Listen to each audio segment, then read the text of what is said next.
Hari ini saya akan mengkhotbahkan mengenai as the day of Noah. As the day of Noah itu artinya seperti pada zaman Nuh. Karena pada zaman Nuh itu banyak falling away of faith. Falling away of faith itu kejatuhan iman. Sekarang kita tahu pada saat Tuhan berkata kepada Nuh, Nuh, aku akan menghancurkan dunia dengan air bah. Kamu khotbah kepada orang sekitarmu supaya mereka bertobat. Kalau mereka bertobat dari dosa, aku akan mengampuni mereka. Aku tidak jadi ngasih air bah. Betul nggak? Tuhan kan begitu. Pada saat mereka sekota atau setempat itu mereka bertobat, berpuasa, kemudian berbalik dari jalan-jalan yang salah, Tuhan mesti nggak tega. Aduh, aku nggak tega karena mereka sudah bertobat. Pasti Tuhan gitu, karena Tuhan hatinya murah hati. Tapi selama Nuh berkhotbah 120 tahun, tidak ada yang mendengar khotbah Nuh. Kenapa? Karena keadaan baik-baik saja. Karena di Israel tidak pernah ada hujan. Di Israel tidak pernah ada hujan, apalagi banjir. Jadi dia melihat si Nuh kayak ngolok-ngolok. Kamu ngimpi. Ya Tuhan berpesan, kamu ngimpi, dia bilang gitu. Jadi 120 tahun Nuh berkhotbah, tidak ada satupun yang mendengarkan Nuh. Dan karena di keadaan saat itu aman-aman saja, tidak ada gejala-gejala hujan, maka khotbah Nuh tidak didengar oleh banyak orang. Sehingga pada saat Nuh membuat bahtera, sekalipun dia berkhotbah 120 tahun, tidak ada yang mendengarkan Nuh. Dan berapa orang yang selamat? Hanya 8 orang, luar biasa. 8 orang yang selamat termasuk Nuh. Itu saja, itu aja keluarga ya.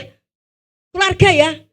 Nah, ingat ya, kalau akhir zaman ini enggak ada namanya ke surga istri katut. Ya. Ke istri nunut surga katut. Nah, terus kalau suami juga katut, enggak ada. Ya, nanti saya akan ceritakan bahwa akhir zaman ini seperti apa yang terjadi pada zaman Nuh. Ya, kita lihat bahwa sudah ada birth pain. Birth pain itu adalah kesakitan melahirkan. Kita terjadi di sekitar kita, sudah banyak kontraksi, gempa bumi, banjir, kemudian sekeliling kita sudah rata. Dan itu makin sering, betul? Makin sering. Kemarin kayaknya ada kejadian apa itu? Yang baru-baru ini ya. Jadi makin sering itu tanda orang kalau mau melahirkan, wanita mau melahirkan tuh kontraksinya udah cekut tambah sering. Itu berarti bayi mau keluar. Kalau bayi mau keluar berarti Tuhan Yesus mau datang. Kalau Tuhan Yesus mau datang, rohanimu belum bangun, kamu ditinggal. Tetapi kalau rohanimu, kamu mempertahankan rohanimu, kamu akan mendapatkan Tuhan.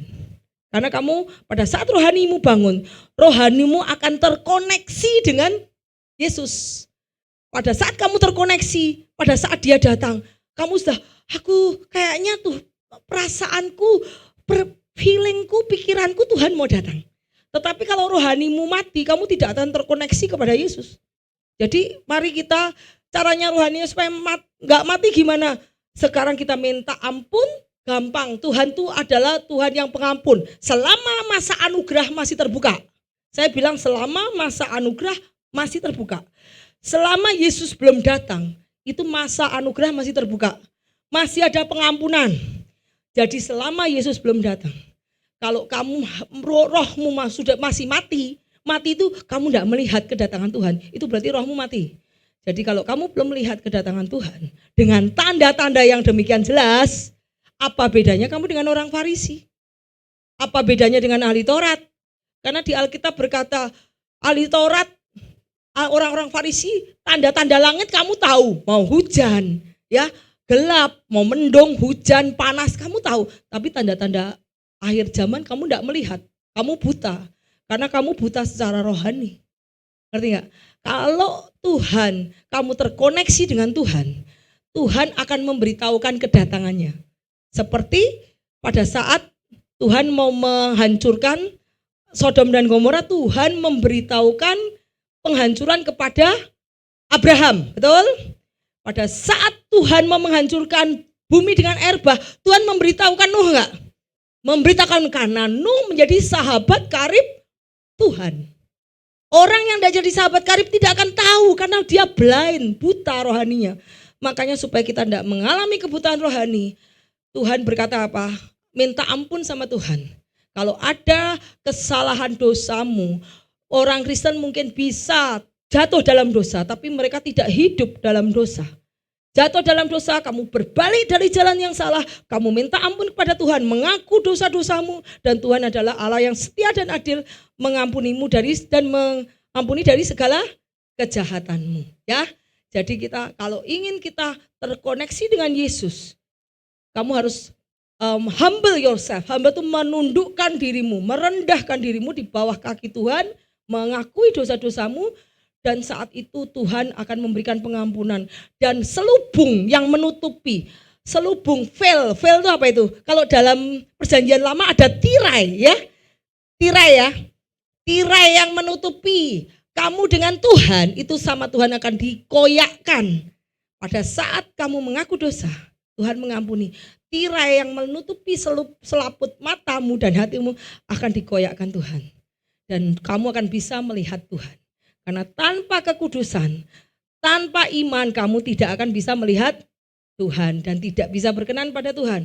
Makanya itu diperlukan merendahkan diri di bawah kaki Tuhan. Bahwa kamu tidak bisa apa-apa di luar Tuhan. Hari ini saya akan berbicara mengenai Esther dan Noah. Dan apostasi itu adalah kemurtatan. Apostasi itu adalah kemurtatan atau penyesatan yang terjadi di akhir zaman. Ini khotbah saya banyak sampai 40, kayaknya nggak bisa lanjut. Ya, karena saya banyak cerita dari awal kejadian Hawa sampai kita punya kunci kerajaan surga. Bahwa setiap orang Kristen itu punya authority. Pada saat kau mengaku bahwa kau lahir baru dalam Kristus, kamu mempunyai kunci kerajaan surga. Apa yang kamu ikat di dunia akan terikat di surga. Apa yang kamu lepas di dunia akan kamu lepas di surga. Iblis paling takut orang Kristen yang tahu bahwa dia punya otoritas. Karena dengan mengambil otoritas kerajaan surga, kamu dianggap sebagai anak-anak Allah. Berarti kalian ini prince ya. Kalau Tuhan raja berarti kita ini prince ya. Princess and prince, ya benar gak? Princess and prince, betul gak? Anak-anak Allah apa? Kalau anak-anak raja apa namanya? Princess dan prince ya. Ya berarti kita adalah princess dan prince, kingdom of heaven ya. Jadi kalau princess dan princess punya kuasa enggak? Ada. Kita kalau anak-anak Tuhan kita punya kuasa. Tetapi banyak anak Tuhan yang enggak tahu dia punya kuasa. Dan pada saat perlawanan dengan iblis kabur. Nah, yang kabur bertobat. Karena di tanganmu ada kunci kerajaan surga. Apa yang kau katakan mengandung kuasa akan dilakukan di bumi. Apa yang dikatakan kau akan dilakukan oleh Tuhan dan malaikat-malaikatnya. Karena kamu adalah princess dan prince the kingdom of heaven. Di mana Tuhan menjadi rajanya. Benar ya? Kita adalah anak-anak kerajaan. Yuk kita lanjut. Kita belajar dari ayat bagaimana apa yang terjadi di zaman Nuh. Itu akan terjadi zaman sekarang. Apa yang sudah pernah terjadi akan terjadi. Tidak ada yang baru di langit dan dunia ini. Ngerti ya? Kalau apa yang sudah terjadi sekarang ini akan sudah terjadi dulu. Kita belajar. Kita belajar dari pattern. Pattern itu dari apa? Dari masa lalu, sejarah. Itu kita urut kita tahu. Bagaimana terjadinya sekarang itu sudah terjadi di dulu. Jadi kita melihat bagaimana cara kerja yang dulu itu akan terjadi di sekarang. Yuk kita belajar seperti pada zaman Nuh. Matius 24, 36 ayat 39. Ini saya berkhotbah semuanya Alkitab. Tidak berdasarkan kata-kata saya, tidak berdasarkan logika saya. Karena kadang-kadang orang kalau khotbah berdasarkan logika, penafsiran sendiri. Kalau bukan dari Roh Kudus, itu namanya penafsiran sesat. Makanya banyak denominasi di gereja ini, ngerti gak? Kenapa banyak denominasi? Karena mereka bukan dari Roh Kudus. Kalau dari Roh Kudus, dari roh yang sama, tidak akan beda-beda pandangan. Kenapa? Karena yang satu bukan dari Roh Kudus, dari logikanya sendiri, percampuran antara filsafat, budaya, tradisi, kebudayaan dicampur adukkan ke dalam firman Tuhan. Jadinya ngawur, jadinya nabi-nabi palsu. Makanya banyak denominasi di dalam Christianity itu karena ada banyak penyesat di dalamnya yang menambah-nambahkan firman dengan penafsirannya sendiri. Kita tidak boleh menafsirkan firman. Firman harus ditafsirkan lagi dengan firman lagi. Kenapa? Karena firman itu menjelaskan firman. Bukan penjelasan bukan dari otak kita, no. Penjelasan harus dari firman sendiri. Ini saya menjelaskan dari firman semua. Jadi apa yang katakan adalah firman yang keluar dari mulut Allah, bukan mulut saya sendiri. Karena saya adalah alat. Jadi kalau pendeta yang sering menafsirkan, ngomong ngalor ngidul, tapi tidak ada firmannya, jangan didengarkan. Kenapa? Belum tentu dia punya Roh Kudus. Betul gak? Karena penafsiran berdasarkan dia backgroundnya apa. Kalau backgroundnya dulu pernah, maaf ya, pernah okultisme. Okultisme tuh background yang dulu punya penyembahan-penyembahan, dia bisa membawa, ngerti gak? Tradisi yang lalu bisa masuk ke dalam Christianity. Ngerti ya? Backgroundnya dia kadang dibawa budaya, adat, ya, kebiasaan dia, ngerti gak? Jadi filsafat, dia belajar filsafat, belajar dari mana-mana, itu dibawa, dicampur adukkan ke dalam agama. Jadi sinkretisme. Itu yang menyebabkan perpecahan denominasi. Karena Alkitab harus ditafsir dengan Alkitab, bukan dengan akal budi kita. Ya, kita belajar. Tetapi tentang hari dan saat itu tidak seorang pun yang tahu, malaikat di sorga tidak, anak pun tidak, hanya Bapa sendiri yang tahu.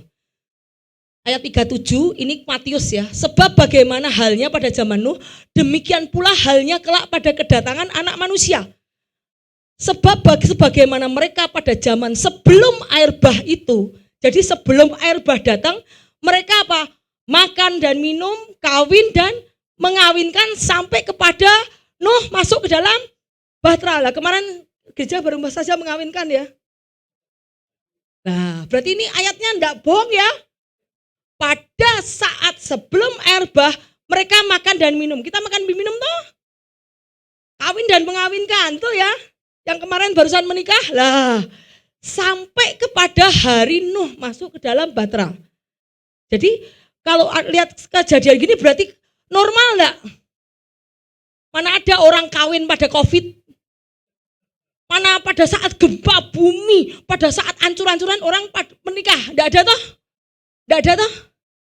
Pada saat banjir bandang orang menikah. Enggak ada banjir gini mau nikah nanti gini cincing-cincing. Kasihan apanya? Kasihan apa? Pengantinnya loh. Nah, kita sadar ya. Jadi pada saat keadaan baik, semua baik, itu baik. Lihat ya, sampai kepada Nuh masuk dalam bahtera. Dan mereka tidak tahu akan sesuatu. Sebelum air bah datang menyelenyapkan mereka semua. Demikian pula ya hal kedatangan anak manusia. Jadi kalau kamu lihat keadaan baik, mana kedatangannya? Aku baik kok, tidak ada apa-apa. Di Indonesia tenang-tenang saja. Oh kamu, begitu kamu lupa tiba-tiba Tuhan datang, kamu nangis. Pada saat Tuhan datang, selubung yang menutupi mata rohanimu pasti dikoyak. Dan kamu bisa nangis ketinggalan. Oh, kok aku gak ketinggalan? Nah, pada saat Tuhan datang, itu selubung yang menutupi kebutuhan rohani seluruh dunia itu dilepas sama Tuhan. Dan mereka akan meratap melihat anak Allah datang. Karena mereka tidak terangkat. Ya, kita lihat mereka menikah nih kemarin nih. Siapa yang namanya? Si Teguh sama Livia. Nah ini, pesta-pesta, ayo. Siapa ini? Yang suka pesta-pesta. Ayo ya, yuk. Kemudian lah masih pesta-pesta, ada pernikahan, semua lah sampai air bah melenyapkan mereka dan selubung yang menutupi mata rohani, mata jasmani, mata rohanimu dan hatimu dilepaskan Tuhan saat kau datang. Kamu melihat kedatangan anak manusia, kamu meratap. Yuk kita lanjut. Sebab 7 hari lagi aku akan mendatangkan hujan ke atas bumi 40 hari lamanya 40 malam lamanya, aku akan menghapuskan dari muka bumi segala yang kujadikan itu. 7 hari aku akan mendatangkan hujan. Masuklah Nuh ke dalam bahtera bersama anak-anaknya, istrinya, istri anaknya karena air bah. Jadi Nuh sama anaknya masuk dulu. Setelah begitu masuk langsung datang air bah enggak? Hah? Belum. Berarti pada saat Nuh masuk ke dalam bahtera itu belum terjadi air bah. Ya toh? Setelah 7 hari baru datanglah air bah menutupi bumi. Lalu Tuhan menutup bahtera. Berarti waktu masuk aja, suruh masuk, ayo masuk. Itu belum ditutup sama Tuhan tuh. Berarti suruh apa? Masih dikasih waktu, ngerti gak? Aduh, masih dikasih waktu untuk Tuhan. Tapi Tuhan datang ke hujan gak? Belum. Kalau datang ke hujan semua masuk ke dalam bahtera semua. Betul gak? Tanda-tanda masih ada tanda-tanda? Enggak. Pada saat mereka masuk ke bahtera, belum ada tanda-tanda hujan. Diketawain enggak sama yang di luar? Ketawain. Wong panas gini kok. Kamu bikin bahtera. Panas gini bikin bahtera di gunung. Mana hujan? Enggak ada hujan. Mana hujan? Kamu ngapain masuk di bahtera? Enggak ada hujan. Dia di luar mau masuk? Enggak mau masuk. Karena enggak ada hujan. Setelah itu, ya toh, Tuhan menutup bahtera. Jebret, begitu ditutup bahtera baru kasih hujan. Jebret, begitu dari hujan baru mereka bukain pintu. Telat, ya enggak? Kalau Tuhan yang menutup pintu, tidak ada ya orang yang bisa membuka. Wow, kalau Tuhan sudah menutup pintu, tidak ada satupun yang Nuh bisa buka. Ayo Nuh, saya ada 7 orang, ayo bantu buka. Kalau Tuhan sudah menutup pintu, tidak ada satupun yang bisa membukanya. Yuk kita lihat. Jikalau Allah tidak menyayangkan dunia purba, tetapi hanya menyelamatkan Nuh pemberita kebenaran dengan 7 orang lain yang mendatangkan air bah ke dunia orang fasik. Jadi Nuh dianggap Tuhan pemberita kebenaran. Kowe bayangkan, saya kalau jadi Nuh bisa stres. Saya aja kalau khotbah tentang air zaman, Tuhan datang. Enggak ada yang datang, enggak ada yang percaya aja saya stres. Kamu itu baru berapa tahun? Maaf ya, saya khotbah tentang air zaman sejak 2021. Baru 2021, 2022, 2023. Baru 3 tahun. 2023 tahun saya aja stres. Ini 120 tahun loh. Anak pada bibirnya udah tebel ya. Ngomong ya. 120, saya 3 tahun ada sudah, aduh Tuhan, gak ada yang mau dengar Tuhan, aduh Tuhan, ini 120 tahun dia khotbah, gila. Saya kalau saya lagi hati saya lagi depresi atau down, ya saya selalu ingat Nuh, ya ampun baru segini aja gue stres, ini 120 tahun, ya Tuhan. Jadi saya dikuatkan oleh Nuh, karena dia selama 120 tahun dia berkhotbah, tidak ada satupun yang mau dengar. Berarti wajar, karena orang-orang sudah dibutakan secara rohani. Yuk kita lihat Ibrani 11 ayat 7. Karena iman, maka Nuh dengan petunjuk Allah tentang sesuatu yang belum kelihatan. Sudah kelihatan belum? Belum. Dengan taat mempersiapkan bahtera untuk menyelamatkan keluarganya. Dan karena iman itu ia menghukum dunia. Dan ia ditentukan untuk menerima kebenaran sesuai dengan imannya. Saya bicara, ini kok ayat persis sama seperti saya. Tahun 2021 saat Tuhan berkata kepada saya bahwa kau mau datang segera, kamu harus siapkan kedatanganku, berbicaralah kepada jemaat tentang akhir zaman. Saat itu saya lihat enggak akhir zaman? Enggak. Saya kelihatan tanda-tanda? Enggak. 2021 tuh masih enggak kelihatan tanda-tanda. Terus saat itu saya hanya percaya. Mbok kira keluarga saya percaya? Enggak. Ngamuk sama saya. Stephen tak suruh pulang dari Cina. Kamu pulang. Kenapa? Ben, kamu enggak boleh sekolah di Cina. Loh mama katanya sekolah Cina. Enggak, Tuhan mau datang. Aku enggak mau kamu jauh dari aku. Kenapa? Rohanimu. Aku khawatir rohanimu. Rohanimu kalau tahu di Cina, kamu takut enggak ke gereja, kamu takut enggak dekat mama, kamu enggak dikasihi rohani firman, kamu terhilang, aku bilang gitu. Gak percaya, ya udah gak percaya terserah. Saya mendapat kepercayaan dari keluarga saya. Tetapi saya punya iman. Saya seperti Nuh, saya punya iman. 2021 saya tetap punya iman. Begitu keluarga tidak percaya, tidak peduli. Saya tetap berjalan melangkah, saya harus menyelamatkan keluarga saya. Karena iman yang ditentukan untuk menerima kebenaran. Sampai akhirnya Pak Budi percaya setahun sebelumnya. Setahun setelahnya, 2022 baru Pak Budi mulai percaya. Wah, aku sudah mulai senang karena 2021 semua satu keluarga tidak percaya. Ya sudah, saya tidak peduli. 2022 Pak Budi mulai ada percaya. Lumayan, sudah ada dukungan. Sudah ada dukungan. Wah, tadinya saya sendiri, tetapi saya tetap harus menyelamatkan keluarga saya. Hari ini adalah saya barusan puasa 7 hari, 6 hari saya puasa. Karena nanti saya ceritakan, karena rapture tidak seperti zaman Nuh.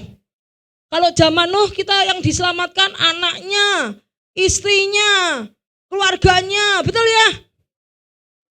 Mantu termasuk selamat. Tetapi rapture tidak. Kalau ada 2 orang, satu diangkat, satu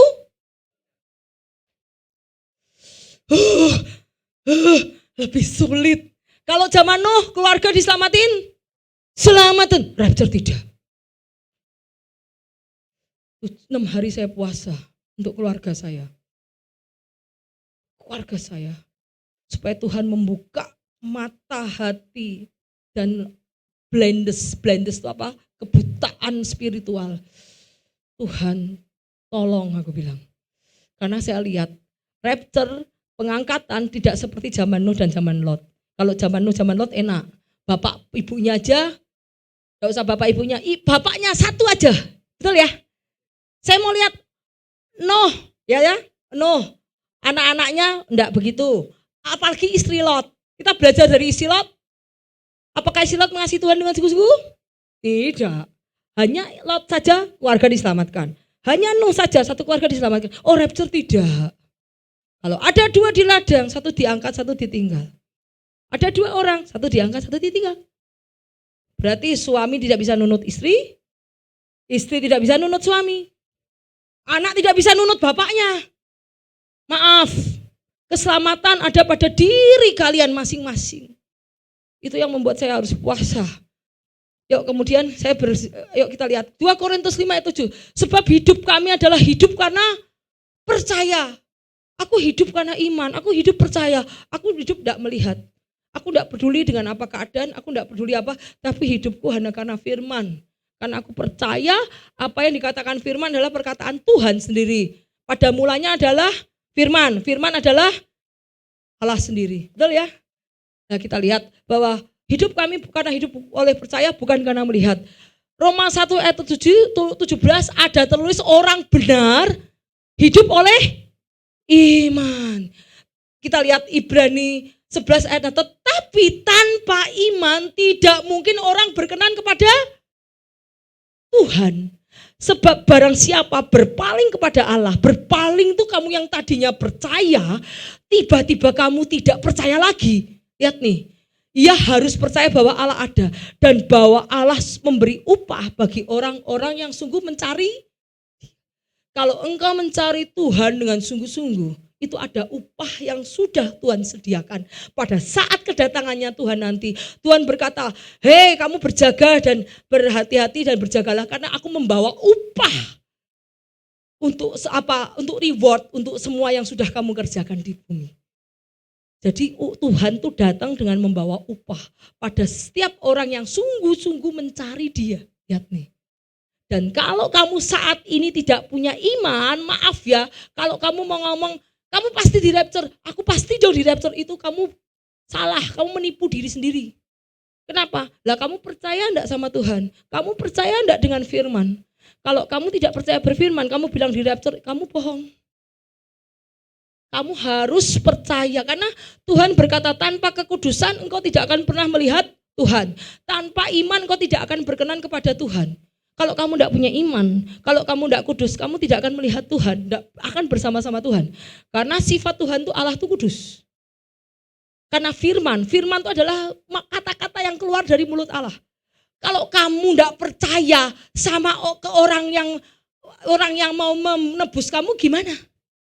Apakah kamu kalau orang itu kamu tidak percaya sama orang, apakah kamu mau bersama dengan orang itu?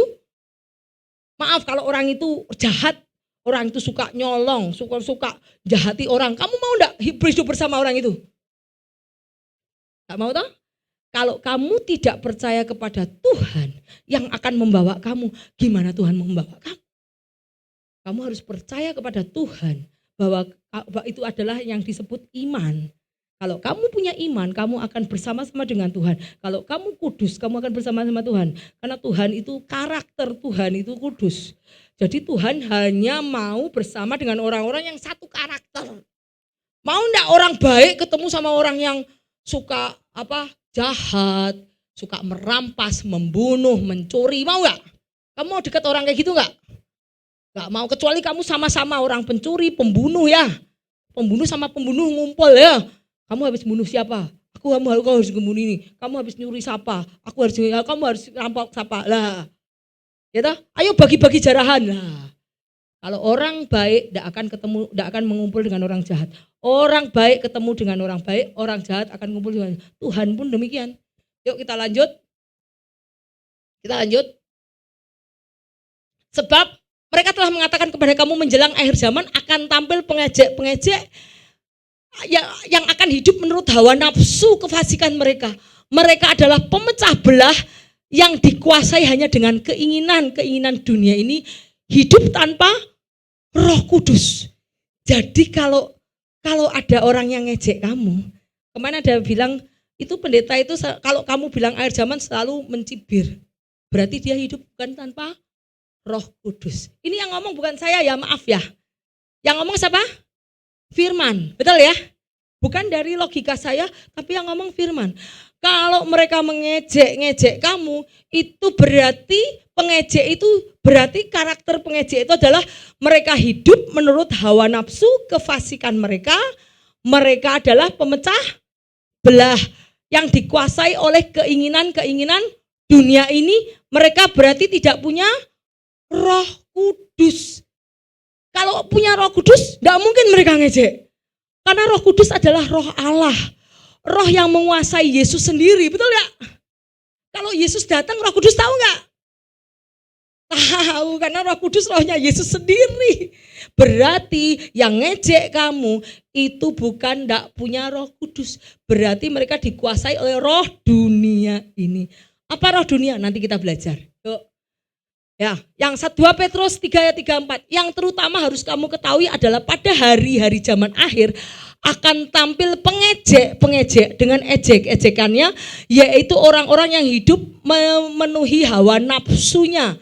Kata mereka, di manakah janji tentang kedatangannya? Mana dari dulu Tuhan datang, tidak datang-datang. Katanya Rosanayah tidak datang. Rosanah tidak datang, katanya tahun ini tidak datang, katanya ini tidak datang. Mana? Sebab sejak bapak-bapak leluhur kita meninggal, segala sesuatu tetap berlangsung seperti semula pada waktu dunia diciptakan. Jadi itu mengejek, ya. Orang mungkin bisa menghitung kira-kira, tetapi kita tetap punya iman. Kalau hari itu meleset, nggak apa-apa, berarti masih ada hari-hari lain, ngerti nggak? Tetapi kenapa? Apakah kita rugi dengan melesetnya? Enggak juga, kita berjaga-jaga. Nah, ya. Kita lihat ayatnya di 2 Petrus 3 ayat 9. Tuhan tidak lalai menepati janjinya sekalipun ada orang yang menganggap sebagai kelalaian. Tetapi ia sabar terhadap kamu karena ia menghendaki supaya jangan ada yang binasa, melainkan supaya semua orang berbalik dan bertobat. Saya lihat kenapa kok Tuhan kok kamu udah datang. Kemarin saya lihat 2 hari yang lalu bangsa Iran tuh semua sekarang terima Yesus. Iran tuh sekarang tidak negara Muslim lagi, tidak negara Syiah. Saya agak kaget loh. Wah, ada tertulis di YouTube ya bahwa sekarang negara Iran tidak lagi negara yang mayoritasnya Muslim, tidak lagi, banyak yang terima Yesus. Saya lihat, oh Tuhan ternyata banyak. Oh, ada pekerjaan yang Tuhan belum selesaikan, ngerti gak? Saya lihat banyak akhir-akhir ini di negara-negara lain, negara-negara sana seberang, yang baik sudah banyak menerima Yesus, termasuk negara Arab, negara mana-mana sudah banyak menerima Yesus. Saya begitu lihat berapa hari yang lalu, 2 hari, 3 hari yang lalu, saya kaget bahwa ternyata Tuhan memang kerjaan Tuhan belum selesai. Karena Tuhan berkata, ya sabar supaya banyak orang bertobat. Lihat nih. Tetapi hari Tuhan akan tiba seperti pencuri. Pada hari itu langit akan lenyap dengan gemuruh yang dahsyat dan unsur dunia akan hangus dalam nyala api dan segala yang ada di atasnya akan hilang lenyap. Berarti rumahmu hilang, mobilmu hilang, simpananmu hilang, aset di bankmu hilang, bankmu juga hancur, kamu mengambil duit enggak bisa. Emas hilang, tuh. Jadi jika sesuatu di dunia ini akan hancur secara demikian, betapa suci dan salehnya kamu harus hidup, yaitu kamu yang menantikan dan mempercepat kedatangan hari Allah. Pada hari itu langit akan binasa dalam api, unsur dunia akan hancur oleh nyalanya, ya. Jadi apa yang menjadi unsur dunia yang selama ini kita banggakan, termasuk emas ginian ini hilang. Jadi sekarang percuma kamu mengumpulkan harta di bumi karena semua juga akan dihancurkan. Kalau kamu spiritualmu mati, ya. Yuk kita lanjut. Manusia akan, kita lihat 2 Timotius. Manusia akan mencintai dirinya sendiri menjadi hamba uang. Apakah sekarang sudah banyak hamba uang? Mereka membual, menyombongkan diri, memfitnah, membual, menyombongkan diri, fitnah, mereka berontak terhadap orang tua. Zaman sekarang beda ya, pada zaman saya dulu masih kecil. Zaman dulu masih kecil kalau sama orang tua pada takut semua ya. Ya disuruh lah. Kalau zaman sekarang udah berani ngelawan. Ya toh? Akhir zaman menjadi pemfitnah, mereka berontak terhadap orang tua, tidak tahu berterima kasih, tidak memperdulikan agama. Kemarin di mana saya lihat di Belanda apa di mana ya? Perancis ya, yang gereja dijadiin apa? Food court ya? Di mana? Inggris ya. Wah, sudah tidak lagi ngapain ke gereja, ya. Sudah tidak memperdulikan agama, tidak tahu mengasihi, tidak mau berdamai. Tidak mau berdamai. Kalau yang tidak mau berdamai, bertobat. Suka menjelekkan orang, bertobat. Tidak dapat mengekang diri, garang, tidak suka yang baik. Suka mengkhianat, tidak berpikir panjang. Yang berlagak sok tahu padahal tidak tahu, bertobat. Lebih menuruti hawa nafsu daripada menuruti Allah. Itu bertobat. Kamu lihat nih, ini apakah ada spirit itu di dalam hatiku? Ya, kamu teliti. Aku pernah fitnah enggak? Kalau ada fitnah, roh yang ada di dalam hatiku fitnah, kamu keluar, aku mau bertobat. Nah, jadi kamu harus lihat ini. Kamu koreksi diri kamu, apakah masih ada seperti itu? Kalau kamu masih ada seperti ini, kamu akan blendes. Blendes itu kebutaan rohani. Secara lahiriah, mereka menjalankan ibadahnya. Datang ke gereja, iya datang. Tapi hakikatnya mereka memungkiri kekuatannya. Tetapi secara hidup mereka tidak percaya kuasa Tuhan. Kalau kurang duit mereka lebih suka minjem orang. Kurang duit mereka lebih suka cari bantuan ke teman-teman yang kaya. Itu berarti kamu tidak memungkiri kekuatan kuasa Tuhan. Kamu ke gereja tapi sebetulnya hatimu tidak percaya sama apa yang dikatakan Alkitab. Itu tandanya kamu adalah masuk ke dalam nabi-nabi palsu atau ke dalam tipe kambing. Maaf ya, kambing. Karena apa? Kamu pergi gereja, yes. Tapi kamu tidak percaya firman. Kamu tidak percaya perkataan yang tertulis di dalam firman. Itu tanda kamu tidak percaya kuasa. Padahal firman itu mengandung kuasa. Ya, kita lihat. Anak-anakku ini waktu ini adalah waktu yang terakhir. Terakhir. Dan seperti yang telah kamu dengar, seorang antikris akan datang. Sekarang telah bangkit banyak antikristus. Itulah tandanya bahwa waktu ini adalah benar-benar yang terakhir. Antikristus itu adalah orang yang tidak mengakui Yesus sebagai Tuhan, sebagai juru selamat, sebagai Allah. Itu antikristus. Sungguh-sungguh termasuk pada kita. Sebab memang mereka berasal dari antara kita, tetapi mereka tidak sungguh-sungguh termasuk pada kita. Antikris berasal dari kita enggak? Tadinya juga adalah orang Kristen juga, ya kan? tetapi mereka tidak termasuk dalam kita. Jika mereka sungguh-sungguh termasuk dalam kita, niscaya mereka masih bersama dengan kita dong. Satu roh, satu pikiran, satu pandangan, satu prinsip. Nah, kalau kamu punya spirit yang sama, kamu akan satu pandangan, satu prinsip. Tetapi hal itu terjadi supaya menjadi nyata bahwa tidak semua mereka sungguh-sungguh termasuk pada kita. Kamu telah beroleh pengurapan dari yang kudus. Dan dengan demikian kamu semua mengetahuinya. Yang kudus itu apa? Dari Roh Kudus. Jadi untuk setiap orang percaya kamu perlu Roh Kudus. Kalau merasa kamu belum ada urapan Roh Kudus. Roh Kudus itu sebetulnya sudah ada di dalam hati kamu masing-masing pada saat kamu menerima baptisan Roh Kudus. Baptisan air. Tapi kamu harus mengaktifkan. Caranya mengaktifkan apa? Biarlah Holy Spirit di dalam kamu pray, kamu berdoa, kamu menyembah, kamu baca firman, itu Roh Kudus akan bekerja. Kalau kamu tidak melakukan hal-hal seperti itu, Roh Kudus diem. Dia tidak punya kuasa. Maksudnya Roh Kudus tidak bekerja di dalam hatimu. Kenapa? Banyak dunia yang pikiranmu lebih banyak ke duniawi daripada hal-hal seperti itu. Sehingga tidak membuat Roh Kudusmu bekerja di dalam hidupmu. Padahal Roh Kudus sudah di dalam hidupmu. Makanya minta urapan Roh Kudus, kamu aktifkan lagi Roh Kudus yang ada di dalam hati orang-orang percaya. Pada saat kamu percaya dengan iman, Roh Kudus akan bekerja. Apabila ia datang, kita lihat ya, apakah Roh Kudus itu? Apabila ia datang adalah roh kebenaran. Ia akan memimpin kamu ke dalam seluruh kebenaran. Sebab ia tidak berkata-kata dari dirinya sendiri, tetapi segala sesuatu yang didengarnya, itulah yang dikatakannya.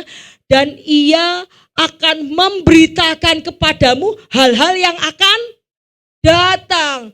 Berarti siapa yang memberitahu bahwa Tuhan akan datang? Roh Kudus, karena Roh Kudus akan memberitahu nubuatan yang belum terjadi.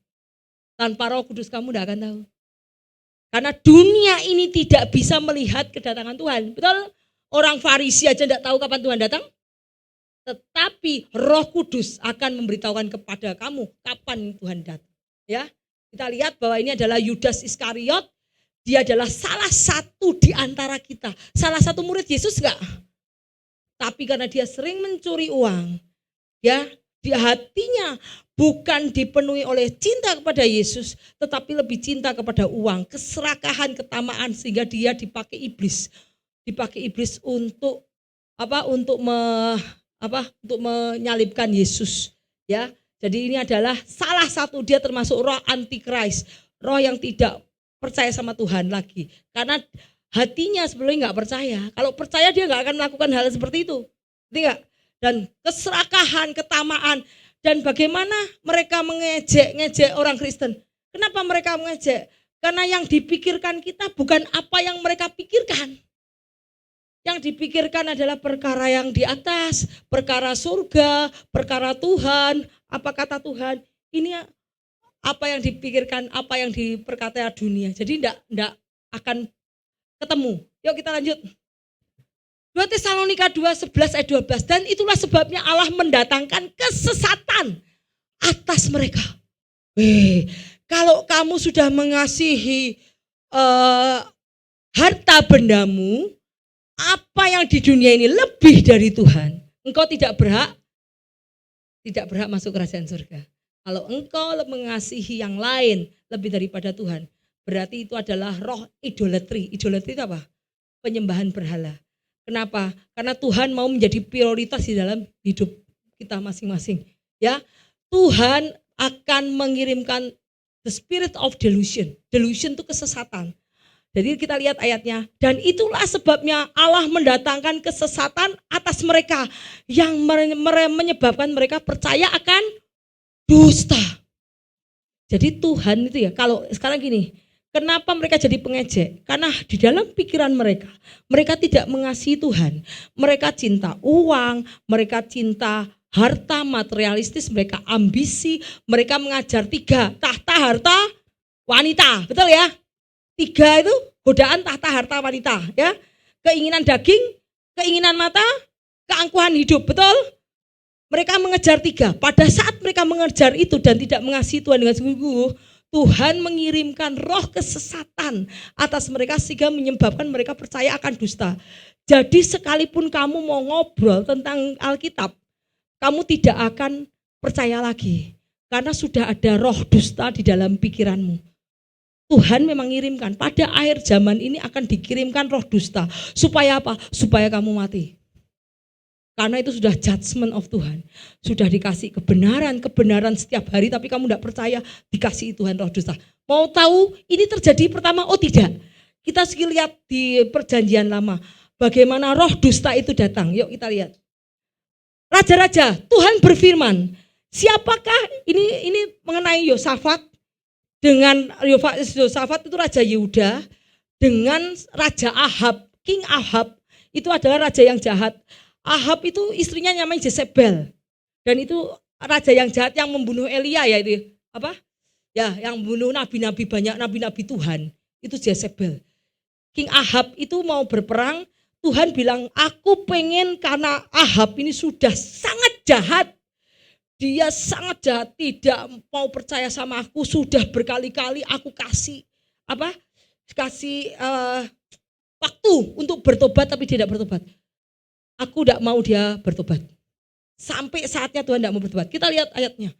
Dan Tuhan berfirman, siapakah yang akan membujuk Ahab untuk maju berperang? Supaya ia tewas di Ramot Gilead. Ini Tuhan yang ngomong. Ini Tuhan Allah Bapa lagi ada di persidangan di surga. Ngerti ya? Lagi di surga, buat kira Tuhan tidak lihat apa yang kita lakukan. Lihat. Kalau kamu sudah dikasih nabi, dikasih pendeta, suruh ngomong kamu tetap percaya, tidak menolak. Sampai Tuhan jengkel, Tuhan akan kirim kamu spirit of penyesat. Sehingga kamu percaya dusta, kamu tidak lagi bisa menerima Injil. Ya, kita lihat. Kemudian tampillah suatu roh. Lalu berdiri di hadapan Tuhan. Ia berkata, aku akan membujuknya. Roh ya. Berarti yang tampil di depan Tuhan roh. Tuhan bertanya kepadanya dengan apa? Jawabnya, aku akan keluar dan menjadi roh dusta. Jadi dusta itu roh. Kalau kamu sering berdusta, itu berarti ada roh dusta di dalam hatimu. Kamu minta ampun, kamu ikat roh dusta itu keluar, kamu minta ampun sama Tuhan. Tuhan akan berperang untuk kamu dan kamu akan diselamatkan. Ya lihat ya, jadi semua tuh roh. Aku akan keluar dan menjadi roh dusta dalam mulut semua nabinya. Ia berfirman, biarlah engkau membujuknya dan engkau akan berhasil pula. Keluarlah dan perbuatlah demikian. Karena itu sesungguhnya Tuhan telah menaruh roh dusta kepada semua mulut nabimu itu, sebab Tuhan telah menetapkan untuk menimpakan malapetaka kepadamu. Jadi jangan main-main lah judgment Tuhan ya. Kalau kita sudah sering diperingatkan oleh teman kita, oleh Alkitab, oleh pendeta kita, tapi kamu bandel, Tuhan kalau jengkel bisa ngirim kamu roh dusta. Roh dusta itu apa? Dari iblis. Tuhan tidak berdusta karena Tuhan tidak berdusta. Ini kejadian waktu apa? Waktu sebelum iblis masuk ke dalam mana? Ke dilemparkan ke bawah. Jadi iblis itu masih keluar masuk ke mana? Surga. Ingat pada Ayub? Dari mana kok iblis? Aku dari lagi berkeliling-keliling dunia ya. Itu iblis masih di sidang meeting musyawarah surga. Tuhan jengkel tuh kurang ajar tuh raja itu. Kurang ajar, dikasih tahu enggak bisa. Jadi iblis bilang, Tuhan, aku akan menaruh roh dusta kepada semua nabi-nabinya. Karena pada saat raja berperang, dia mesti minta saran enggak sama nabi-nabinya? Pasti saran. Nabi, aku mau berperang ini. Aku mau ngelawan itu kerajaan itu. Gimana? Aku berperang bisa menang enggak? Ayo doakan aku. Berperang enggak? Dia kasih roh dusta di mulut nabinya. Oh, maju aja kamu pasti perang. Pasti kamu menang ini. Padahal yang dikasih roh dusta. Padahal Tuhan mau membuat dia kalah mati di medan perang. Tapi iblis membuat roh dusta. Lah sekarang buat Tuhan gampang enggak naruh roh dusta? Gampang. Sama Tuhan Roh Kudus diangkat. Betul enggak? Kalau Roh Kudus diangkat, Roh Kudus, misalnya Roh Kudus di situ, kamu Roh Kudus sini tak ambil balik, itu orang itu memang mau tak hukum. Karena dia sudah berkali-kali mendukakan Roh Kudus. Roh Kudus aku taruh di dalam hati pikiran mereka, tetapi anak-anak Tuhan tidak mau mendengarkan suara Roh Kudus. Malah mau mendengarkan suara setan yang di luar. Betul gak? Roh Kudus sudah aku taruh di dalam hati. Aku akan menaruh hukumku di dalam hati dan pikiranmu. Roh Kudus akan mengingatkan kamu akan hukumku, sehingga kamu harus mentaati hukumnya Tuhan. Tetapi anakku itu tidak pernah mau menaati hukumku. Aku taruh Roh Kudus, apa yang dibicarakan Roh Kudus, apa yang dinasihatkan Roh Kudus selalu tidak pernah mau didengar. Tuhan ditarik, sini Roh Kudus aku ambil balik. Pada saat Roh Kudus keluar, yang keluar masuk apa? Yang keluar, kalau Roh Kudus keluar dari orang, yang masuk apa? Roh jahat. Bisa selamat orang itu? Hati-hati.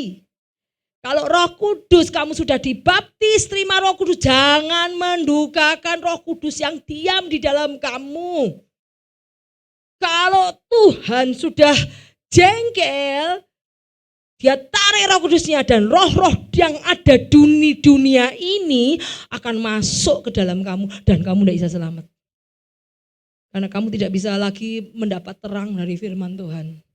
Karena hanya Roh Kudus yang menuntun kamu ke dalam jalan kebenaran, kehidupan dan keselamatan. Kalau Tuhan sudah jengkel, kalau dulu setan masih ke sana sini. Kalau sekarang setan kan tidak bisa ke surga. Sejak Yesus mati di kayu salib, setan tidak boleh ke surga lagi. Jadi Tuhan gampang, tinggal tarik aja Roh Kudusnya. Yang masuk, roh banyak masuk ke dalam orang itu, dan habislah orang itu. Mati dalam kebinasaannya. Ya, yuk kita lanjut. Tuh kita lihat yang tadi, yuk. Lihat tadi. Maaf, yang tadi. Kita lihat nih. Bagaimana kamu baca Alkitab tapi hatimu masih hati yang penuh dunia, penuh harta benda. Hatimu bukan Yesus. Kamu baca Alkitab tapi kamu tidak ngerti. Why? Karena kamu tidak minta pimpinan daripada Roh Kudus. Karena hatimu masih syarat dengan segala keinginan dunia ini. Yuk kita sungguh-sungguh, kita mengaku tobat sama Tuhan, kita mau sungguh-sungguh cari Tuhan. Maka Roh Kudus akan membuat kamu bisa melihat secara spiritual. Ini adalah roh kata. Ini adalah Trinity. Trinity itu adalah setan Trinity. Setan Trinity itu adalah nabi palsu, setan, dan antikris. Antikris orang yang menolak Tuhan. Yuk lanjut. Yang keluar adalah roh kata. Roh kata itu roh dusta. Jadi dusta pun roh. Pada waktu itu kalau ada 2 orang di ladang, seorang kan dibawa dan yang lain ditinggalkan. Tadi saya bilang, kalau 2 orang perempuan sedang memutar batu kilangan, seorang kan dibawa, yang lain akan ditinggalkan. Karena itu berjagalah, sebab kamu tidak tahu pada hari Tuhanmu datang. Tapi ketahuilah, jika Tuhan rumah tahu pada waktu mana pada malam hari pencuri akan datang, sudahlah pasti ia berjaga-jaga, tidak akan membiarkan rumahnya dibongkar. Sebab itu hendaklah kamu juga siap sedia, karena anak manusia datang pada saat tidak kamu duga. Kita lihat, ini pada saat hari kedatangan Tuhan, suami istri tidak bisa bersama-sama loh. Suami istri tidak bisa bersama-sama, jangan berharap, suamiku pendeta, aku nunut aja, ikut. Tidak bisa. Papaku pendeta, nanti kalau papa diselamatkan aku ikut. Tidak bisa. Tidak bisa. Pada waktu di ladang, satu ditinggal. Dan ini adalah orang yang tidak ditinggal, adalah orang yang tidak mau bertobat, orang yang mau punya secret sin, dosa yang disembunyikan. Apapun itu kamu harus mulai bertobat. Kita lihat perbedaan dengan zaman Nuh ya. Kalau zaman Nuh bilang apa Tuhan? Tetapi dengan engkau aku akan mengadakan perjanjianku. Engkau akan masuk ke dalam bahtera, engkau bersama dengan anakmu dan istrimu dan istri anak-anakmu. Wah, enak ini. Cuma Nuh aja yang setia sama Tuhan, anak-anaknya sudah ikut, diselamatkan. Lihat ini Lot ya, kita lihat. Katanya bangunlah, bawalah istrimu, kedua anakmu. Aduh, enak lagi nih. Aduh. Bawalah istrimu dan kedua anakmu yang ada di sini, supaya engkau jangan mati lenyap oleh kedurjanaan kota ini. Ketika ia berlambat-lambat. Kenapa lambat-lambat? Karena istrinya dan anaknya sebetulnya tidak pengen meninggalkan dunia. Masih senang di Sodom. Lihat, ketika ia berlambat-lambat, maka tangannya, saking Lot jengkel, tangannya anaknya, tangannya istrinya digeret. Tuh lihat tuh, dipegang oleh kedua orang itu. Ini bukan saya kata ya. Ini Kejadian ayat 16, kamu baca sendiri. Kenapa? Karena anaknya, istrinya berlambat-lambat karena mereka sebenarnya tidak mau keluar dari Sodom. Mereka suka kota itu. Dipegang oleh kedua orang itu sebab Tuhan tidak mengasihani dia. Lalu kedua orang itu menuntunnya keluar kota dan melepaskannya di sana. Bahkan kita tahu istrinya jadi tiang garam karena dia melepaskan, aku tidak mau, aku ninggal ke cucian di rumah. Aku lagi masak. Nengok ke belakang. Karena meninggalkan sesuatu saya tidak mau meninggalkan. Ngerti enggak? Nah, kita lihat Tuhan belajar enggak dari kejadian ini? Belajar. Yes. Kenapa? Kowe sing enggak mau tak selamat, ya sudah kamu di dunia saja. Ngerti? Tuhan belajar dari dua ini. Kamu lihat anaknya, sekarang bayangkan hanya ada 7 orang, 8 orang yang orang-orang yang baik. Kok dunia jadi jahat lagi? Berarti dari anaknya ada bibit yang gak baik. Ada anak dari Nuh yang tidak sungguh-sungguh mengasihi Tuhan. Jelas. Di sini mereka berdua tahu enggak apa yang terjadi? Anak-anaknya meniduri bapaknya. Jadi anak-anak Lot itu meniduri bapaknya sendiri Lot. Kenapa? Buat anaknya biasa tidur sama ayahnya. Bukankah itu yang sering terjadi di Sodom? Di Sodom tidur sama ayah, tidur sama laki-laki, perempuan sama perempuan, udah biasa. Tidur sama istri orang, udah biasa. Ngerti enggak? Ya, jadi sudah biasa. Dan anaknya Lot pun melakukan demikian. Berarti anaknya Lot, istrinya Lot tidak sungguh-sungguh mengasihi Tuhan. Apa yang terjadi? Ada apa? Obed Edom ya. Jahat apa baik? Jahat. Tuhan belajar enggak dari kejadian ini? Belajar. Tuhan kita Tuhan yang pintar. Tuhan yang belajar dari segala kejadian. Dengan kejadian ini Tuhan bilang no. Not in my kingdom. Bukan di kingdom aku. Bukan di kerajaanku. Waduh, jam segini sudah selesai. Wow. Tuhan bilang tidak di kerajaanku. Bukan orang yang tidak mengasihi aku tak masuk ke kerajaanku. Aku tidak mau. Belajar dari kisah Lot sama Nuh. Hanya orang yang mengasihi aku yang harus mau masuk ke kerajaanku. Yang tidak mengasihi aku enggak, tak tinggal di dunia. Dia belajar dari sini. Supaya di kerajaanku tidak ada orang yang berbuat dosa lagi. Jelas? Tuhan kita Tuhan yang smart. Dia belajar. Cuman kita aja yang enggak belajar, dablek. Maaf ya. Kalau saya dengan kejadian-kejadian saya selalu belajar. Apa hikmat dari kejadian yang terjadi. Tuhan pun belajar. Jadi sekarang Tuhan tidak akan ngangkat istri, tidak akan ngangkat anak, tidak akan ngangkat mantu. No. Kalau engkau berkenan sama aku angkat. Kalau anakmu enggak, tak tinggal. Istrimu enggak berkenan, tak tinggal. Buktinya juga mati kok. Tuhan belajar. Jadi ingat, apa yang terjadi di zaman ini tidak sama dengan apa yang terjadi di zaman Nuh dan zaman Sodom. Kenapa? Tuhan belajar dari mereka berdua. Bahwa kalau anak, mantu, istri tidak sungguh-sungguh dalam Tuhan, dia tidak diangkat. Karena Tuhan tidak ada mau dosa di dalam kerajaannya. Yang di dalam kerajaannya harus orang yang sungguh-sungguh mengasihi Tuhan. Karena Tuhan akan set up, mendirikan kerajaan di bumi. Itu harus orang-orang yang mencintai dia. Yuk lanjut. Kita lihat, seperti pada zaman Lot. Sama seperti yang terjadi pada zaman Nuh, demikian pula lah hal-hal yang kelak pada terjadi pada hari anak-anak manusia. Sama tadi zaman Nuh ya. Mereka makan, minum, kawin, dikawinkan. Nah, tadi kamu Teguh sama Silvia. Ya, sampai kepada hari Nuh masuk dalam bahtera, lalu datanglah air bah membinasakan mereka semua. Demikian juga seperti yang terjadi di zaman Lot. Mereka makan minum, mereka membeli menjual, keadaan bisnis seperti biasa.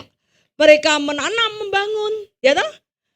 Tetapi pada hari Lot pergi keluar dari Sodom, setelah keluar dari Sodom berarti setelah anak-anak Tuhan di-rapture, baru bumi dihanguskan semua. Lihat nih, setelah hari Lot pergi keluar dari Sodom, turunlah hujan api dan hujan belerang dari langit membinasakan semua manusia, mereka semua. Demikian halnya kelak pada hari di mana anak manusia menyatakan dirinya. Pada saat anak orang-orang pilihan Tuhan diangkat semua, dunia ini akan dihancurkan seperti kota Sodom. Semua yang tertinggal, yang tidak mengasihi Tuhan sungguh-sungguh akan dihancurkan juga. Karena Tuhan tidak mau ada dosa di kerajaannya. Yuk, kemudian kita lihat semua makan-makan, dihancurkan. Bukankah ini sudah terjadi? Kota Sodom sekarang LGBT terjadi seperti yang di kota Sodom dan Gomora. Yuk lanjut. Kita lihat. Kemudian Tuhan menurunkan hujan belerang dan api atas kota Sodom, Gomora berasal dari Tuhan dari langit, dan ditunggang balikannya lah kota-kota itu dan lembah Yordan dan semua penduduk kota-kota serta tumbuhan di tanah. Tetapi istri Lot yang berjalan mengikutinya menoleh ke belakang dan menjadi tiang garam. Kenapa? Karena dia masih menyintai dunia ini. Masih tidak, orang yang mencintai dunia ini dia tidak akan rapture. Orang yang masih mencintai dunia ini mencintai posisinya, harta tahta, harta rumahnya, ini tidak akan rapture. Bu Ida tidak sayang meninggalkan rumah, aku tidak sayang. Karena buat aku kemuliaan yang aku terima lebih besar daripada yang aku dapatkan di sekarang ini. Ngerti? Apalagi kalau rumahnya masih, mobilnya masih, kredit cicilan. Gitu tidak berani ninggal ke. Gua yang punya mobil, punya rumah aja berani ninggalin. Ya, betul ya. Maaf ya, kita lihat ya. Jadi kamu orang-orang yang tidak setia, tidakkah kamu tahu bahwa persahabatan dengan dunia adalah permusuhan dengan Allah? Jadi barang siapa hendak menjadi sahabat dunia ini, dia menjadikan dirinya musuh Allah. Janganlah kamu mengasihi dunia dan apa yang ada di dalamnya. Kalau orang mengasihi dunia, maka kasih akan Bapa tidak ada dalam orang itu. Sebab semua yang ada di dalam dunia yaitu keinginan daging, keinginan mata, keangkuhan hidup bukanlah berasal daripada Bapa, melainkan berasal daripada dunia. Dan dunia ini sedang lenyap dengan keinginannya. Tetapi orang yang melakukan kehendak Allah tetap hidup selama-lamanya. Bukan saya yang ngomong ya, ini Alkitab yang ngomong. Firman Tuhan adalah ya dan amin. Semuanya keluar dari mulut Allah. Yuk kita lanjut. Kita lihat bagaimana falling away of faith dari Noah sampai end time. Loh. Kemudian bagaimana dihancurkan. Ini yang terjadi nanti, asteroid menabrak bumi atau apa. Kemudian akan terjadi tsunami. Bukan banjir tapi tsunami. Semua akan menghancurkan. Kamu bayangkan kalau dunia seperti ini, mobil bisa tergeletak di jalan, tidak ada yang ngambil. Rumah bisa kosong, tidak ada yang ngambil. Bank juga kosong, tidak ada yang ngambil, uangmu tidak bisa. Internet juga mati. Kamu bayangkan kalau internet mati coba. Tiba-tiba gelap gulita, tidak ada internet, tidak bisa ngambil, mau apa? Richard bisa stres, tidak bisa nelpon. Makanya sekarang tidak usah nelpon Tuhan aja. Mulai sekarang Tuhan, aku tidak akan pakai internet lagi untuk nelpon, tetapi aku akan duduk tenang di kaki Tuhan dan menelpon Tuhan. Ya, kita lihat bahwa itu akan terjadi. Jangan bilang tidak terjadi, pasti terjadi. Pada saat keadaan gini, internet pasti mati, listrik pasti mati total. Dan apa yang kamu harapkan? Kamu mau, oh Tuhan, telat. Tuhan sudah tutup pintu, baterai sudah ditutup pintunya. Yuk kita lanjut. Kita lanjut yuk. Nah kita lihat. Apa itu yang perbuatan daging? Apa Tuhan, Pak, apa perbuatan dunia itu apa? Yuk kita lihat, belajar. Perbuatan daging telah nyata percabulan. Ada enggak di dalam hatimu percabulan? Minta ampun. kecemaran, hawa nafsu, penyembahan berhala, sihir, perseteruan, perselisihan yang sering berantem. Ayo, Tuhan aku janji aku tidak mau berantem. Roh yang menyebabkan setan aku tidak mau dengar lagi tipu muslihat iblis. Usir keluar dari hatimu. Iri hati, amarah, kepentingan diri sendiri, egois. Yang suka egois itu bukan dari Tuhan. Percideraan, roh pemecah, kedengkian, kemabukan. Yang suka mabuk bukan dari Tuhan. Pesta pora, ayo itu bukan dari Tuhan. Terhadap semuanya kuperingatkan kamu seperti yang telah kubuat dahulu, bahwa barang siapa melakukan hal demikian, ia tidak akan mendapat bagian dari kerajaan Allah. Nah kalau tidak mendapat bagian dari kerajaan Allah, di rapture enggak? Enggak. Ayo selidiki hati kita, apakah ada roh-roh itu dalam hati kita? Minta ampun sama Tuhan. Barang siapa menjadi milik Kristus Yesus, ia telah menyalibkan daging dan segala hawa nafsu dan keinginannya. Tetapi jikalau kita hidup oleh roh, baiklah hidup kita juga dipimpin oleh roh. Janganlah kita gila hormat, janganlah kita saling menantang dan saling mendengki. Sebab aku tahu bahwa di dalam aku, yaitu di dalam aku sebagai manusia, tidak ada sesuatu yang baik. Kita tuh tidak ada yang sesuatu baik. The nature manusia itu adalah sinful. Sin, kenapa? Karena dari Adam dan Hawa kita sudah punya tubuh dosa. Sebelum Adam dan Hawa kita punya tubuh kemuliaan, kita tuh bersinar-sinar. Tapi begitu kita dosa, kemuliaan itu hilang, kita jadi flesh. Jadi kita bisa mati. Jadi kita tuh masih terperangkap di dalam tubuh dosa. Jadi kita tidak bisa melakukan apa yang dikehendaki karena kita masih ada di dalam tubuh dosa. Sebab kehendak memang ada, kita lihat ya. Sebab kehendak memang ada di dalam aku, tapi bukan hal berbuat apa yang baik. Sebab bukan apa yang aku kehendaki yaitu yang baik yang aku perbuat. Melainkan apa yang tidak aku kehendaki yaitu yang jahat yang aku perbuat. Jadi jika aku berbuat apa yang tidak aku kehendaki, maka bukan aku lagi yang memperbuatnya, tapi dosa yang ada di dalam aku. Jadi kita tahu bahwa ini adalah kodrat hati manusia itu kayak gini. Sebelum dia terima Yesus sebagai juru selamat, sebelum dibasuh oleh darah Yesus, kodrat manusia itu seperti ini hatinya. Kowe hanya perlu mengundang Yesus untuk masuk dan Roh Kudus untuk masuk. Ini hilang semua, ngerti gak? Dan ingat, kamu harus menuruti keinginan Roh Kudus, bukan lagi keinginan mereka ini. Jadi ini adalah roh-roh, ini adalah roh kesombongan, ya toh? Kesombongan, ini licik, ular mencuri, kemudian ini malas, ini babi apa itu? Terus kambing, jadi tidak taat. Rakus segala ya. Jadi itu adalah roh-roh yang ada. Jadi kodrat hati manusia itu seperti itu. Sebelum terang firman Tuhan, sebelum kamu percaya Yesus atau mengundang Roh Kudus masuk, hatimu seperti itu. Dan hati kayak gitu tidak akan masuk kerajaan surga. Jangan berharap mau rapture kalau hatimu belum dipenuhi terang firman Tuhan. Ya, kita lihat 7 deadly sin. Terdiri dari apa? Kesombongan. Hati manusia itu apa? Kesombongan, ketamakan, iri hati, kemarahan, hawa nafsu, kerakusan, malas.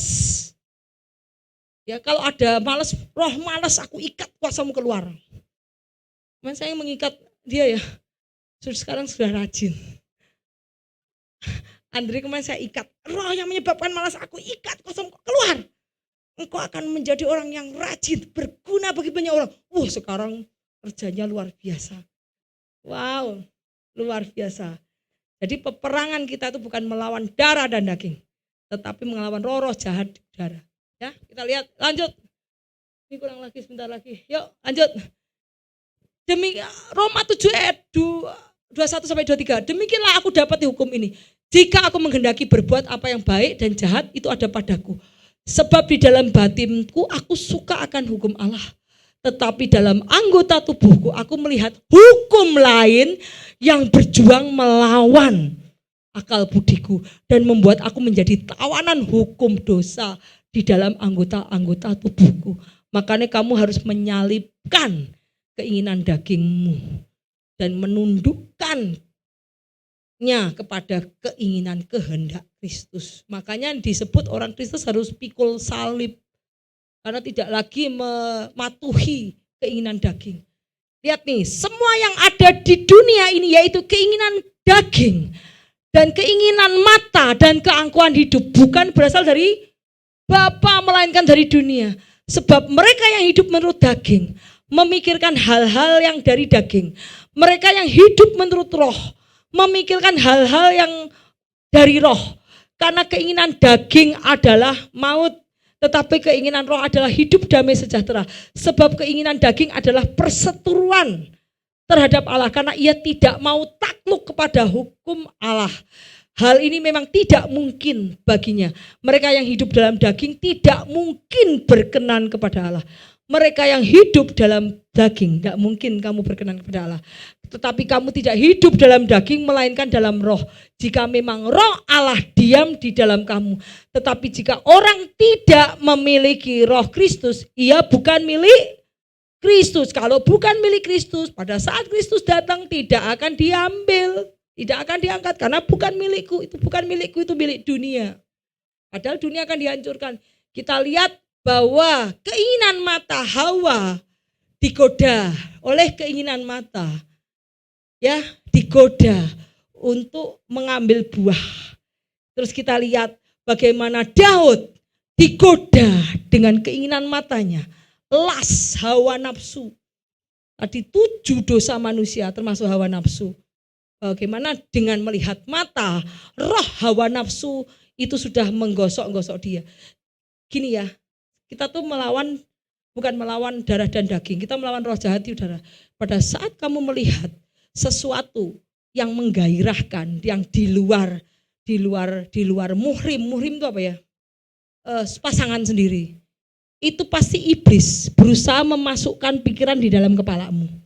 Di tidur tuh kamu bisa melihat, aduh badannya bagus, lekuan tubuhnya aduh bagus. Sorry ya, maaf ya, itu bisa pikiran cabul itu ada di dalam tidur, betul? Itu adalah pekerjaan iblis. Caranya gimana tahu? Kamu ikat.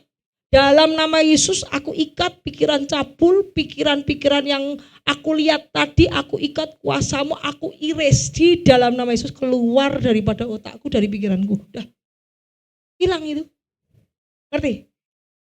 Ngerti gak? Kalau kamu tidak ikat, tidak keluarkan dari pikiranmu, kamu bisa melakukan. Dan iblis senang, hore, jebakanku berhasil. Ngerti? Jadi pada saat kau melihat keinginan mata, lihat, kamu tahu pada saat ini, apakah si Daud tidak terbayang-bayang pada tidur? Terbayang-bayang gak? Pasti terbayang.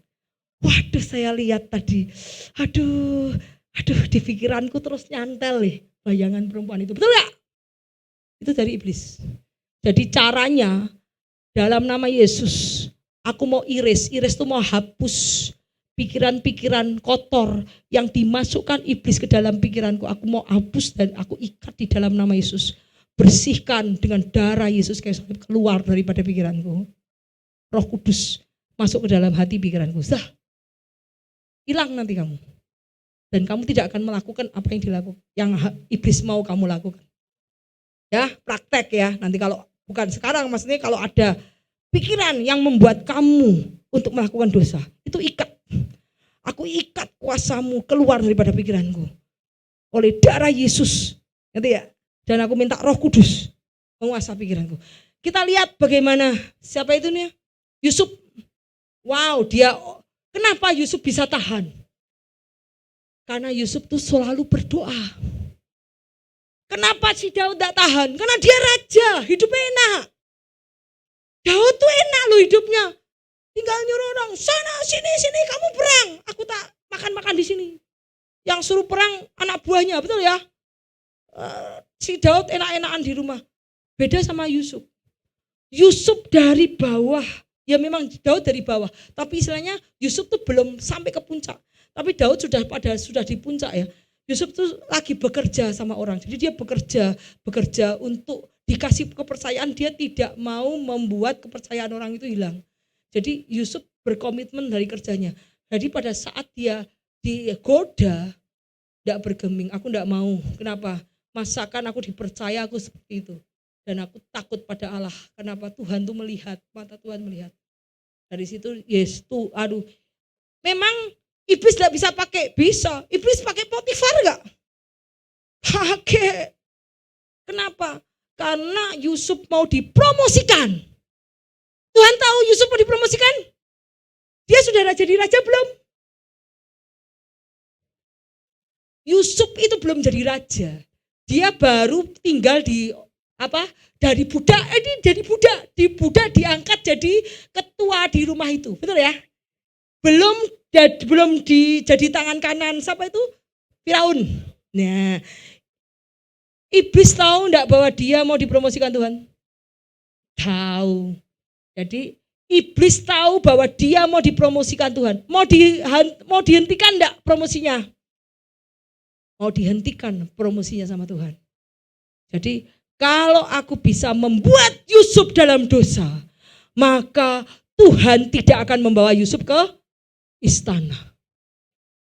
Wow, bagaimana iblis akan mencuri talenta Tuhan, akan mencuri mimpi-mimpi orang Kristen untuk mereka hidup dalam dosa supaya tidak bawa ke istana untuk dipromosikan Tuhan. Hati-hati anak-anak Tuhan. Kalau engkau mau dipromosikan Tuhan, kamu harus terus tetap berdoa.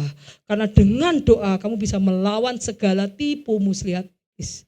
Karena iblis akan menghalangi promosi kamu. Kalau dia jatuh dalam dosa, Yusuf tidak akan masuk ke istana. Ngerti ya? Yuk kita lanjut, coba ini kita tahu bahwa semua ini adalah trap. Jadi hati-hati, kita harus mempelajari tipu muslihat si iblis. Satu lagi coba yuk, apalagi habis ini.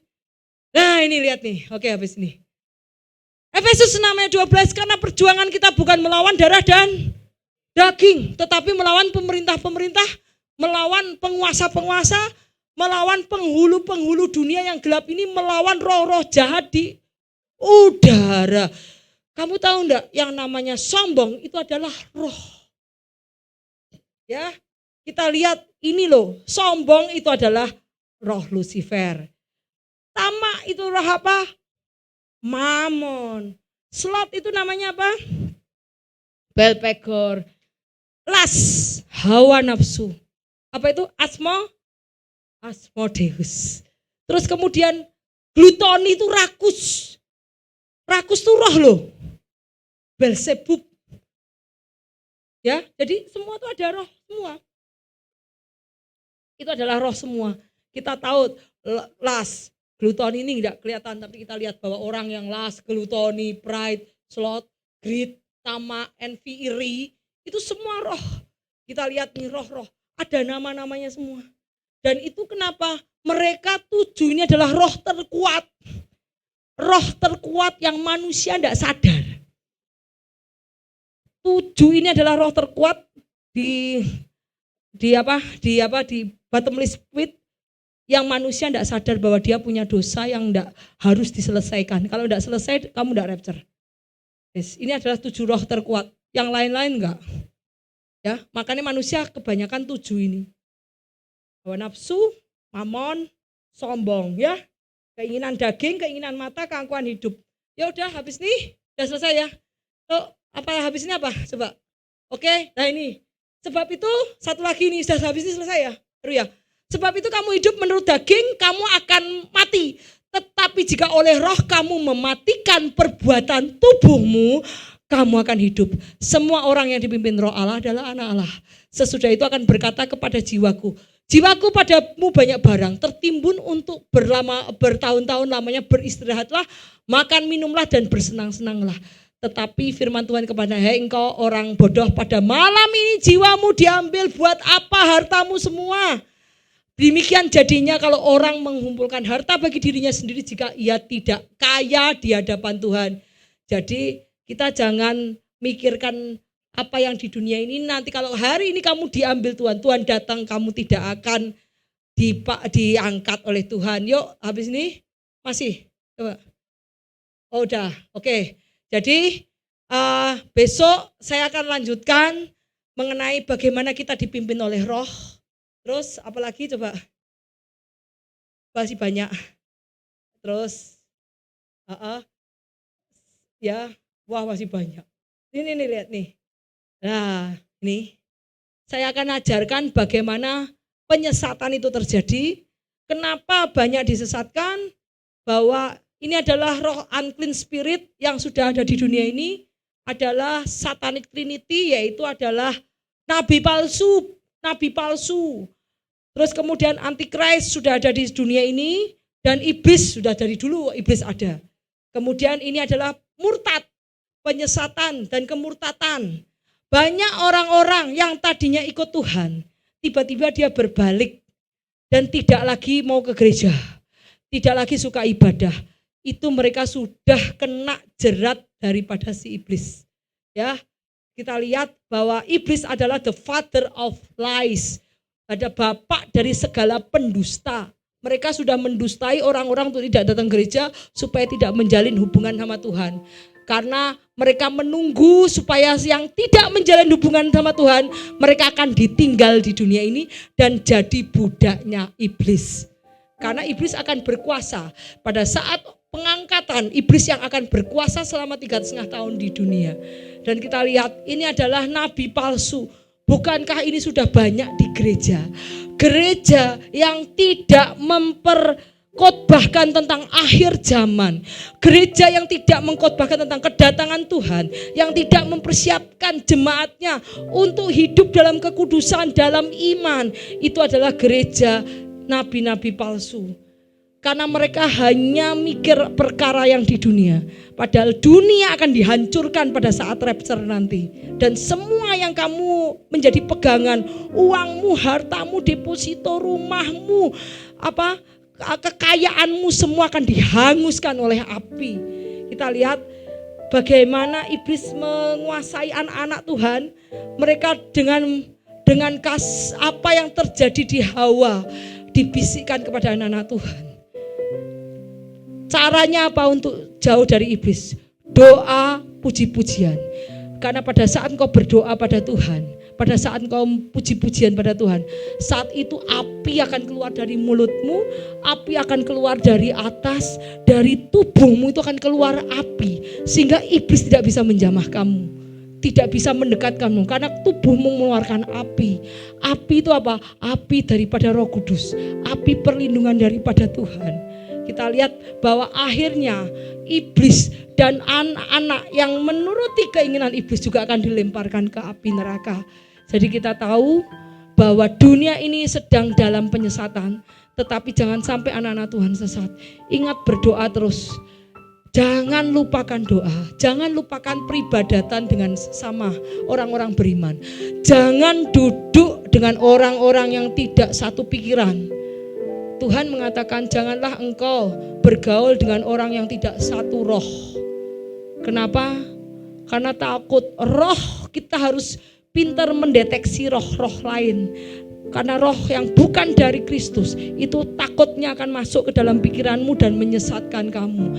Jangan bergaul dengan orang-orang yang tidak satu roh, yang tidak percaya kepada Yesus. Karena itu akan menyesatkan kamu, sehingga pada saat Tuhan datang kedua kali kamu tertinggal. Ya, nanti kita lanjutkan minggu depan, masih banyak. Minggu depan jangan gak datang ya. Saya akan mengajarkan bagaimana kamu dan sekeluargamu diselamatkan. Bagaimana bahwa kita tuh masuk ke second heaven, ke peperangan dunia roh. Karena iblis sedang bekerja gencar-gencarnya untuk menjatuhkan anak-anak Tuhan. Pada saat kita terima Yesus sebagai juru selamat yang hidup, saat itu kita sudah ada di medan perang. Saat itu iblis akan menjatuhkan orang-orang Kristen. Orang-orang yang percaya sama Tuhan akan dijatuhkan. Kalau orang jahat ngapain dijatuhkan? Tidak perlu. Iblis tidak punya waktu untuk menjatuhkan orang-orang jahat, karena dia sudah pasti larinya ke neraka. Tetapi iblis akan menjatuhkan orang-orang yang hidupnya benar-benar mengasihi Tuhan. Hidup-hidupnya di dalam gereja akan dijatuhkan oleh iblis. Ingat, kita harus terus berdoa. Doa itu menjadi pilar api, tiang awan, tiang api. Dan kita terus memuji Tuhan. Pada saat Petrus memuji Tuhan, penjara lepas.